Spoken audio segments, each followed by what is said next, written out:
C'est une mission accomplie pour le ministre de la Défense nationale et ancien combattant. Tout s'affiche réussi depuis la tribune de la conférence internationale sur la sécurité. Jusqu'en marge de ces rencontres bilatérales avec les hautes personnalités russes, ainsi que d'autres nationalités qui ont participé comme le Congolais Kabanda. Gilbert a eu des fructueux entretiens avec les vice-ministres russes de la Défense. Face au général, un des décideurs clés de la Russie, l'envoyé de la RDC a insisté sur la vision de son pays par rapport aux enjeux géopolitiques de l'heure, à savoir les non-alignements stricts par rapport aux superpuissances dans les affaires intérieures, des uns comme des autres, à l'échiquier politique mondial. La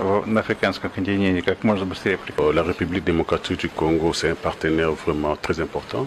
À l'époque aussi, l'Union soviétique a beaucoup aidé aussi la République démocratique du Congo. C'est la RDC qui va décider quels sont des engins ou quelles sont des armes qu'ils veulent, quelles sont la technologie qu'ils veulent apprendre chez la Russie. Pour transmettre la technologie, vraiment la RDC a besoin de la formation. Gilbert Kabanda a rappelé son interlocuteur russe qu'il existe un accord entre la République démocratique du Congo et la Russie, ratifié depuis 2018. C'est l'objectif immédiat pour le ministre de la Défense congolaise de doter l'armée de son pays des équipements de haute gamme pour le combat en l'air, sur l'eau, ainsi que sur la terre. Le vice-ministre russe de la Défense a déclaré être prêt de répondre en urgence à toute demande formulée par le chef de l'outil de la défense de la RDC. Fournir, la Russie est d'accord, c'est question des modalités pratiques pour beaucoup des matériels dans le meilleur délai. Les mêmes promesses fermes étaient déjà faites par Anatoly Panchek, le directeur régional russe de la coopération